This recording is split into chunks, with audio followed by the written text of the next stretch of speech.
दोस्तों नमस्कार। स्वागत है आपका हमारे इस यूट्यूब मंच पर।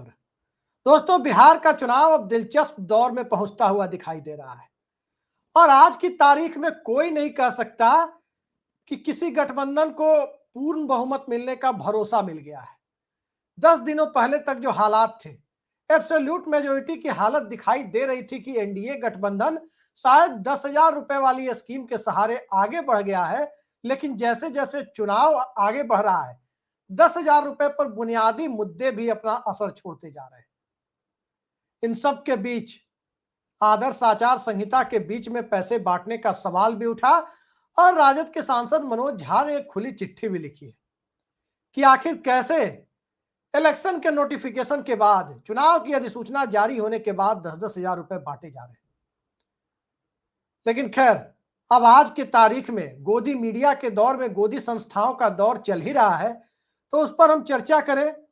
और खासकर इस दौर में जब महज 4-5 दिनों के बाद पहले चरण की वोटिंग होनी है, कोई बहुत मायने नहीं रखता, क्योंकि यहां से ज्ञानेश कुमार बदल जाएंगे, यहां से ज्ञानेश कुमार कोई कड़ा एक्शन ले लेंगे, नई गाइडलाइंस जारी कर देंगे, उसकी गुंजाइश न के बराबर है। अब दरअसल जैसे भी हो, चुनाव हो रहा है और इस चुनाव में जो सबसे बड़ा सवाल बना हुआ है कि 80 सीटों तक कौन पहुंच रहा है। क्या नीतीश कुमार की जनता दल यूनाइटेड 80 सीटों तक पहुंच रही है और क्या तेजस्वी यादव की राष्ट्रीय जनता दल 80 पार जा रही है। यह चुनाव पूरी तरह से वहीं आकर टिक गया है। जो 80 पार करेगा वो सरकार बनाएगा। और जहां तक राजद की बात है, तो राष्ट्रीय जनता दल को अपने सहयोगियों से 35 से ज्यादा सीटें मिलने की उम्मीद, मिल जाए तो किस्मत है। लेकिन राजद के शीर्ष नेतृत्व ने तो नहीं पाल रखी होगी, क्योंकि जिस प्रकार से कांग्रेस पार्टी चुनाव लड़ रही है, जिस प्रकार से कैंडिडेट सिलेक्शन किया गया, जिस प्रकार से जिस कैंडिडेट पर संसाधन झोंकने चाहिए वहां संसाधन नहीं झोंके जा रहे हैं, वो जो हालात बने हुए हैं, उसमें ऐसा लग रहा है कि तेजस्वी यादव के साथ सबसे मजबूत चुनावी लड़ाई दीपांकर भट्टाचार्य की माले ही लड़ रही है। लिहाजा राष्ट्रीय जनता दल को यदि 35 सीटों से ज्यादा का भरोसा अपने सहयोगियों से नहीं है, मुकेश सहनी, आईपी गुप्ता, कांग्रेस और वाम मोर्चे से नहीं है, तो 90 सीटें तेजस्वी यादव की पार्टी को हासिल करनी ही होगी। लेकिन 90 सीटें कोई हासिल कर पाएगा, ये चर्चा हम आने वाले दिनों के लिए छोड़ते हैं। आज चर्चा इस बात की कि क्या नीतीश कुमार तीर के सहारे 80 सीट पार कर रहे हैं और क्या तेजस्वी यादव 80 सीटों के आंकड़े को छू रहे हैं। भारतीय जनता पार्टी को इस चर्चा में मैं इसलिए नहीं ला रहा क्योंकि भारतीय जनता पार्टी अपनी सीटों पर कुछ तो जन सुराज फैक्टर के कारण, कुछ अपने कोर वोटों को रोजगार और दूसरे मसलों के कारण, भारतीय जनता पार्टी के घिर जाने के कारण बीजेपी जिस प्रकार से उलझी हुई है, जिस तरह से अपर कास्ट के नौजवान ये पूछ रहे हैं कि अग्निवीर स्कीम लाई थी तो क्या अपर कास्ट के नौजवानों के हितों का ध्यान रखा था क्या? सेना में तो कोई आरक्षण नहीं है, फिर वहां कॉन्ट्रैक्ट जैसी नौकरी क्यों दी जा रही है? वो ये पूछ रहे हैं कि सरकारी सेक्टर में वैकेंसी क्यों कम आ रही है? वो ये पूछ रहे हैं कि अर्थव्यवस्था का बुरा हाल क्यों है? ये सारे सवाल जब उस दौर में खड़े हो रहे हैं जिस दौर में पलायन बहुत बड़ा मुद्दा बन चुका है, प्रशांत किशोर और उनकी जनसुराज इस मुद्दे को लेकर जमीन पर जाती हुई दिख रही है। चिराग पासवान और भारतीय जनता पार्टी जिन 129 सीटों पर चुनाव लड़ रहे हैं, उन 129 सीटों पर प्रशांत किशोर फैक्टर के साथ साथ जनता के बुनियादी मुद्दे हावी होते जा रहे हैं। किसान, नौजवान और मुसलमान, ये तीन इतने बड़े मुद्दे भाजपा लोजपा की सीटों पर हो गए हैं कि भारतीय जनता पार्टी को इन 80 सीटों की रेस में रखना मुनासिब नहीं लग रहा। अब कोई चमत्कार हो जाए, मशीन में कोई खेल हो जाए, राहुल गांधी के आरोपों को सत्यता प्रदान करने की तरफ मशीन और मशीन को चलाने वाले लोग पहुंच जाए, तब तो बात अलग है। लेकिन 80 सीटों की रेस में भारतीय जनता पार्टी फिलहाल नहीं है। 80 सीटों की रेस राष्ट्रीय जनता दल और जनता दल यूनाइटेड के बीच सिमटी हुई है और उस सिमटने का कारण है, एक कारण है महिला वोटर्स, एक कारण है जेनजी। जेनजी यानी 28 साल से कम उम्र के लोगों को, 18 से 28 के वोटर्स को लोग जेनजी कह रहे हैं।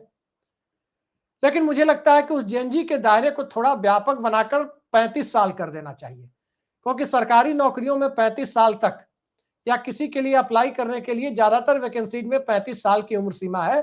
लिहाजा उस जेनजी के दायरे का विस्तार 35 साल तक कर देना चाहिए। कम से कम बिहार के परिप्रेक्ष्य में।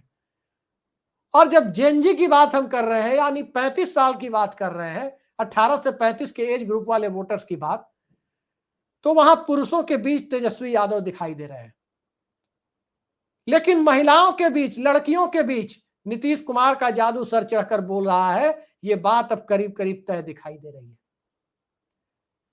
तय इसलिए दिखाई दे रही है क्योंकि बिहार में नीतीश कुमार के सत्ता में आने के बाद जो बदलाव दिखा, वो बदलाव क्या था?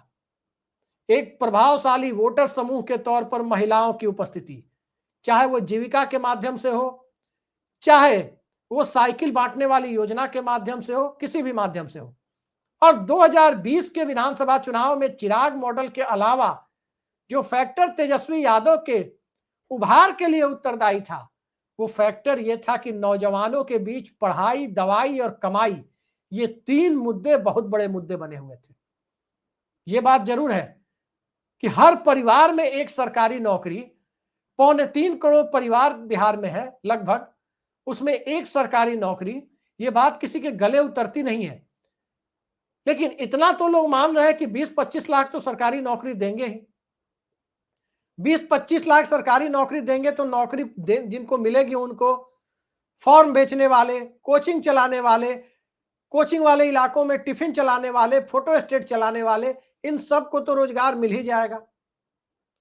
तो मोटे तौर पर जो बिहार के अंदर जो चुनावी मनोविज्ञान, वोटर्स के मनोविज्ञान को प्रभावित करता हुआ दिखाई दे रहा है, उसमें तेजस्वी यादव और नीतीश कुमार के बीच ये चुनाव सिमटता जा रहा है। याद रखिए, 2 सालों तक सड़क पर चप्पल घिसते हुए चलने का काम प्रशांत किशोर ने किया, लेकिन प्रशांत किशोर की पार्टी बिहार के वोटर में यह भरोसा नहीं जगा पाई कि वाकई वो 80 सीट लाने की दावेदार है। पिछले विधानसभा चुनाव में किसी ने 80 सीट नहीं लाया। उसके पिछले यानी 2015 के विधानसभा चुनाव में सिर्फ राष्ट्रीय जनता दल ने 80 सीट हासिल की। और अभी की जो परिस्थितियां दिखाई दे रही है, उसमें इतना तो जरूर है कि कोई ना कोई एक पार्टी 80 विधानसभा सीटों के आसपास जरूर पहुंचेगी, और जो 80 के आसपास पहुंचेगी, सरकार उसी की सदारत में बनेगी, उसी का नेता बिहार का अगला मुख्यमंत्री होगा। और वो होड़ अब नीतीश कुमार और तेजस्वी यादव में सिमटती जा रही है।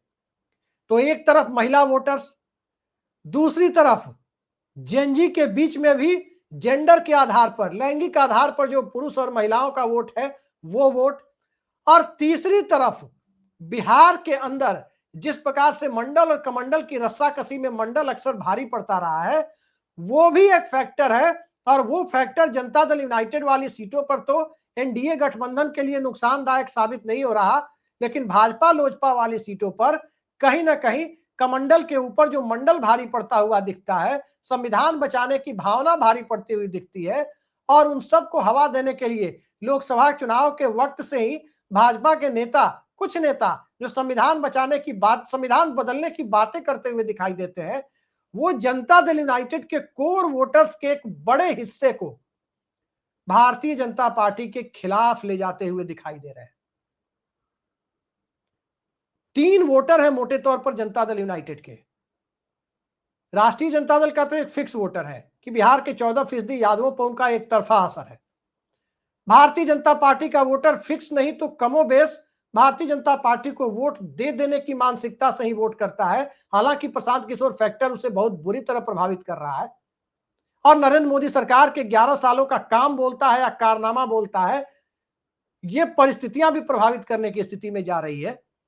लेकिन इन सब के बीच जो बड़ा सवाल है, वो बड़ा सवाल ये है कि जेडीयू का जो कोर वोटर है, जिसके 3 कंपोनेंट है, लौकुश फैक्टर, अति पिछड़ा फैक्टर और महादलित फैक्टर, और इन तीनों के बीच में एक महिला फैक्टर भी आता है। उसी की छीना झपटी राष्ट्रीय जनता दल भी करने की कोशिश कर रहा है, और उसी में से अपनी सीटों पर भी नीतीश कुमार के जनाधार को टूटने से बचाने की कोशिश भाजपा और लोजपा भी कर रही है। सवाल यह है कि अति पिछड़ा वोटर्स का एक ठीक ठाक हिस्सा, चूंकि बिहार में अति पिछड़ा वर्ग में तकरीबन 36.5% वोट बताए जाते हैं, जाति गणना के बाद वो साफ भी हो गया, और उन 36.5% में 12.5% तो अल्पसंख्यक है और 24% बहुसंख्यक हिंदू है। तो 24% जो वोट है, उस 24% वोटों का 70-80% तो नीतीश कुमार चाहे या न चाहे भाजपा और लोजपा वाली सीटों पर उनके पक्ष में चला ही जाएगा। लेकिन 12.5% जो अल्पसंख्यक वोटर है, जो ईबीसी समाज में है, उसमें नीतीश कुमार की अपनी सीटों पर ही बमुश्किल 30% उनके साथ आएगा, और उसमें भी ज्यादातर महिलाएं होंगी, चुपचाप तीर छाप, बिना किसी को बताए तीर छाप करने वाली, तीर छाप पर वोटिंग करने वाली महिलाएं होंगी। लेकिन भाजपा और लोजपा वाली सीटों पर यह सवाल ही पैदा नहीं होता। तो एक डिसएडवांटेज, एक नुकसान इस मामले में भारतीय जनता पार्टी और लोजपा को हो रहा है, नीतीश कुमार के कोर वोटर्स के लिए। दूसरा नुकसान जो हो रहा है वो महादलित वोटों का है। महादलित वोटों में जीतन राम मांझी को छोड़कर कोई चेहरा उनके पास नहीं है, और जीतन राम मांझी भी अपने समुदाय का वोट पूरी तरह से भाजपा के पक्ष में ट्रांसफर कराने की स्थिति में दिखाई नहीं दे रहे। अब आगे की परिस्थिति लौकुश समाज की है। तो लौकुश समाज में, चूंकि कुछ समाज यानी कुशवाहा समाज में भारतीय जनता पार्टी ने अपनी एक लीडरशिप डेवलप कर ली है। वो कितनी इफेक्टिव है, कितनी नहीं है, कितना प्रभाव छोड़ पाएगी, कितना नहीं छोड़ पाएगी, ये 14 नवंबर को पता चलेगा। लेकिन बीजेपी की सीटों पर या लोजपा की सीटों पर जो 129 सीटें हैं, उस पर कुशवाहा वोटर किसी भी तरह से 2020 के चिराग मॉडल का बदला लेने की स्थिति में होगा, ऐसा नहीं लगता। लेकिन जो लगभग 3% के करीब बिहार का कुर्मी मतदाता है, वो भाजपा और लोजपा की सीटों पर जाकर वोट डाल दे एनडीए के पक्ष में, इसका सवाल भी फिलहाल पैदा होता हुआ दिखाई नहीं दे रहा, क्योंकि वो मतदाता तो गांठ बांधकर बैठा है कि 2020 में जिन लोगों ने नीतीश कुमार की पार्टी को 6 इंच छोटा करने की कोशिश की, बिहार की भाषा में बदला लेने को कहते हैं, एक मुहावरे के तौर पर 6 इंच छोटा कर देना। तो 6 इंच छोटा करने की कोशिश नीतीश कुमार की जनता दल यूनाइटेड को जिन लोगों ने भी 2020 में की थी, जिनकी पर्दे के पीछे से जो सह दे रहे थे या जो फ्रंट पर आकर सीधे सीधे नीतीश कुमार को जेल भेजने की बातें कर रहे थे, उनकी सीटों पर कुर्मी समाज का वोट भाजपा और लोजपा को जो भी हरा रहा हो, चाहे वो प्रशांत किशोर हो, चाहे वो तेजस्वी यादव हो, चाहे वो मुकेश सहनी हो, जहां भी भाजपा और लोजपा चुनाव लड़ रही है, कुर्मी मतदाता एक राजनीतिक प्रतिक्रियावाद का उदाहरण प्रस्तुत करता हुआ बिहार में दिखाई दे रहा है कि जो 20 में हुआ उसका राजनीतिक बदला 2025 में लिया जाएगा। इस मानसिकता के साथ वोटिंग कर रहा है। तो इस परिस्थिति में तेजस्वी यादव भाजपा और लोजपा वाली सीटों पर कितना फायदा उठा पाएंगे, ये अपने आप में बड़ा सवाल है, क्योंकि 50 सीटें तो तेजस्वी यादव भाजपा के खिलाफ लड़ रहे हैं, तकरीबन दर्जन भर सीटें लोजपा के खिलाफ भी वो चुनाव लड़ रहे हैं। तो ये 70-75 सीटें जो तेजस्वी यादव चुनाव लड़ रहे हैं, अगर इनमें से तेजस्वी यादव 50 सीटें भी जीतने में भाजपा और लोजपा के खिलाफ जितनी वो 72 या 75 सीटें लड़ रहे हैं, उनमें 2/3 सीटें जीतने में तेजस्वी यादव कामयाब हो गए, तो तेजस्वी यादव की पार्टी को 80 सीटों तक पहुंचने से कोई रोक नहीं सकता। लेकिन अगर वहां पर भारतीय जनता पार्टी और लोजपा दोनों ने मिलकर तेजस्वी यादव को 35 से 40 के बीच में रोक दिया, तो तय मानिए कि तेजस्वी यादव की पार्टी के लिए 80 सीटों तक पहुंचना मुश्किल होगा। रही बात नीतीश कुमार की, तो नीतीश कुमार की सीटों पर जो सबसे बड़ा एडवांटेज है नीतीश कुमार को, बेशक सबसे छोटा जनाधार नीतीश कुमार का है, लेकिन जो एडवांटेज है, जो राजनीतिक लाभांश नीतीश कुमार के पक्ष में पड़ता हुआ दिखाई दे रहा है, वो ये है कि जनता दल यूनाइटेड को हराने की मानसिकता से समाज का कोई भी तबका वोटिंग नहीं कर रहा है। बिहार के समाज का एक बड़ा तबका इस मानसिकता से वोटिंग कर रहा है कि भारतीय जनता पार्टी और लोजपा को हरा देना है। ठीक इसी तरह बिहार के वोटर्स का एक बड़ा तबका इस मानसिकता से वोटिंग कर रहा है कि तेजस्वी यादव को सत्ता में नहीं आने देना है, उन्हें भी हरा देना है। जनता दल यूनाइटेड जिन 101 सीटों पर चुनाव लड़ रही है, वहां समाज का कोई तबका इस वजह से वोटिंग नहीं कर रहा है कि नीतीश कुमार को हरा देना है। नीतीश कुमार की जगह 20 साल से वो शासन कर रहे हैं, बदलाव कर नया चेहरा आना चाहिए, ये बातें तो सभी कह रहे हैं, लेकिन नीतीश कुमार को हराने की मानसिकता से वोटिंग कोई नहीं कर रहा है। जेडीयू की सीटों पर जो जेडीयू के खिलाफ वोट पड़ रहे हैं, स्वाभाविक है बहुत सारी सीटें जेडीयू हारेगी, 101 में 101 तो जीतेगी नहीं, लेकिन जो समाज के जो तबके जेडीयू की सीटों पर जेडीयू के खिलाफ वोट कर रहे हैं, वो अपने अपने सामाजिक समीकरण के हिसाब से, अपनी विचारधारा के हिसाब से अपनी अपनी पार्टियों को वोट दे रहे हैं, न कि नीतीश कुमार को के खिलाफ जाकर वोट दे रहे हैं। तो ये एक प्लस पॉइंट जेडीयू के पक्ष में है। प्लस बिहार के अपने बैंकर्स मित्रों से बात करने के बाद ये लगता है, जो बैंक में काम करने वाले हमारे मित्र हैं, कई अलग अलग इलाकों में मैंने पूछा, बिहार की ब्यूरोक्रेसी में, लोअर ब्यूरोक्रेसी में, बिहार में मास्टर साहब लोग जो चुनाव की पूरी प्रक्रिया को संपन्न कराते हैं, कई ऐसे मित्रों से मैंने बात की, अलग अलग इलाकों में बात की, तो कई सारी बातें एक साथ सामने आई। बात दरअसल यह है कि 50,000 10,000 रुपए जो महिलाओं को दिए गए हैं स्वरोजगार करने के लिए, वो पैसे जेडीयू वाली जो 101 सीटें हैं उसमें बहुत ज्यादा संख्या में महिलाओं को मिले हैं, और भाजपा व लोजपा वाली सीटों पर कम संख्या में महिलाओं को मिले हैं। तो एक प्लस पॉइंट वहां वो ऐड हो रहा है। दूसरा, राष्ट्रीय जनता दल और जनता दल यूनाइटेड 61 सीटों पर आपस में टकरा रहे हैं, और इन 61 के अलावा भी 40 सीटें जनता दल यूनाइटेड लड़ रही है।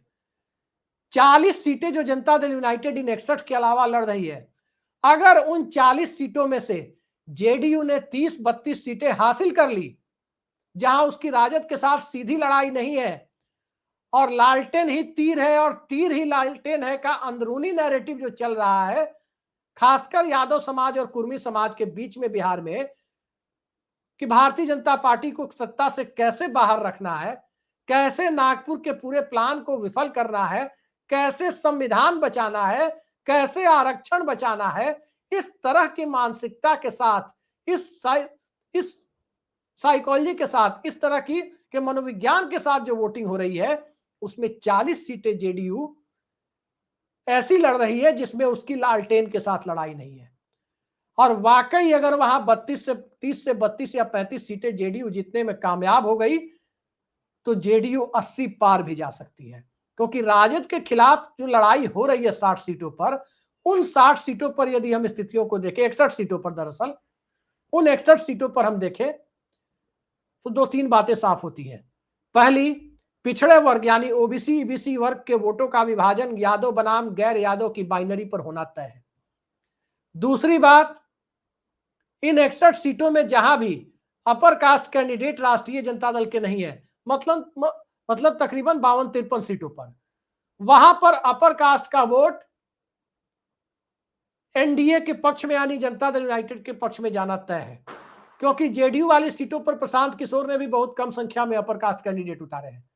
वो भाजपा वाली सीटों पर वोट काटने की मंशा से उतारे हैं या सामाजिक समीकरण देखते हुए उतारे हैं, वो प्रशांत किशोर जाने।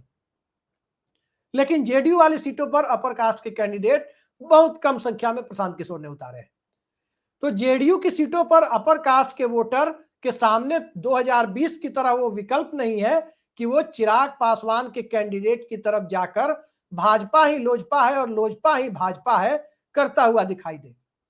जैसे बचपन में हम लोग सीरियल देखते थे टीवी पर, बच्चों वाला सीरियल आता था, गंगाधर ही शक्तिमान है, वो बड़ा चर्चित जुमला हुआ करता था, गंगाधर ही शक्तिमान है। तो गंगाधर ही शक्तिमान है वाली स्थिति 2020 में अपर कास्ट के वोटर्स के बीच जेडीयू वाली 115 सीटें जो 2020 में जेडीयू लड़ रही थी, वहां दिखाई दे रहा था, जहां भाजपा ही लोजपा है, लोजपा ही भाजपा है लोग कहते हुए नजर आ रहे थे। अब कमोबेश यही स्थिति भाजपा लोजपा वाली सीटों पर दिख रहा है कि तीर ही लालटेन पंजा है और लालटेन पंजा ही तीर है। तो इस तरह की मानसिकता के साथ जब वोटिंग हो रही है, जहां एक तरफ तुम्ही से मोहब्बत तुम्ही से अदावत, ये जो गठबंधन के अंदर दिखाई दे रही है, ये गठबंधन के अंदर एक तरफ लठबंधन और दूसरी तरफ दूसरे पाले के साथ सामंजस्य की स्थिति राजनीतिक तौर पर सामने से भले ही ना बनी हो, लेकिन पर्दे के पीछे से सामाजिक समूहों के बीच जो बनी हुई दिखाई दे रही है, उसका असर बिहार चुनाव में काफी है। और ये चुनाव मोटे तौर पर, कहा हम बात कर रहे थे कि राजद और जदयू मिलकर 122 सीटें जीत पाएंगी कि नहीं जीत पाएंगी, अब चर्चा ये होने लगी है कि राजद और जदयू मिलकर 150 सीटों के ऊपर कितना पहुंचेंगी। मतलब लालटेन और तीर को मिलाकर 150 सीटें मिलेंगी या नहीं मिलेंगी, और 150 सीटों के ऊपर तो यह आंकड़ा नहीं पहुंच जाएगा। अब चर्चा अब इस लेवल पर जाकर होने लगी है यानी भारतीय जनता पार्टी को लोगों ने रेस से बाहर मान लिया है। मुख्यमंत्री पद की रेस से भारतीय जनता पार्टी को बाहर मान लिया है। बाहर माने जाने का बड़ा कारण यह है कि इस बार बीजेपी और लोजपा की 129 सीटों पर सिर्फ एमवाई के 32% वोटर उनके खिलाफ नहीं है। अब वहां कुर्मी समुदाय, महादलित समुदाय या थोड़ा बहुत जो अति पिछड़ा समुदाय का वोटर, जिसके लिए आरक्षण, संविधान, जाति गणना बड़ा मुद्दा है, वो वोटर मतलब 8-10% वोटर भी अब भारतीय जनता पार्टी के खिलाफ उन सीटों पर है। और साफ दिखाई दे रहा है कि बीजेपी की सीटों पर 40% वोट सिर्फ और सिर्फ, लोजपा की सीटों पर 40% वोट सिर्फ और सिर्फ इस मानसिकता के साथ पड़ने जा रहा है कि भारतीय जनता पार्टी का रास्ता रोकना है। लिहाजा भारतीय जनता पार्टी इस बार भी चुनाव में स्टेपनी की भूमिका में ही दिखाई देगी। स्टेपनी से आगे बढ़कर इंजन की भूमिका में दिखाई देने के लिए उसका माहौल अब खत्म हो चुका है। उधर जनता दल यूनाइटेड रोज पोस्टर जारी कर रहा है। कल उसने लिखा 14 दिन बाद फिर आएगी नीतीश सरकार, सिर्फ नीतीश कुमार की फोटो, और यह लिखा गया था कि 14 दिन बाद आएगी नीतीश सरकार, लेकिन किस गठबंधन के साथ आएगी, ना तो एनडीए का जिक्र था, ना एनडीए के किसी नेता की फोटो थी। आज यही पोस्टर फिर से जारी हुआ, 13 दिनों का इंतजार, फिर आएगी नीतीश सरकार, फिर वही बातें, कोई नेता एनडीए का नहीं।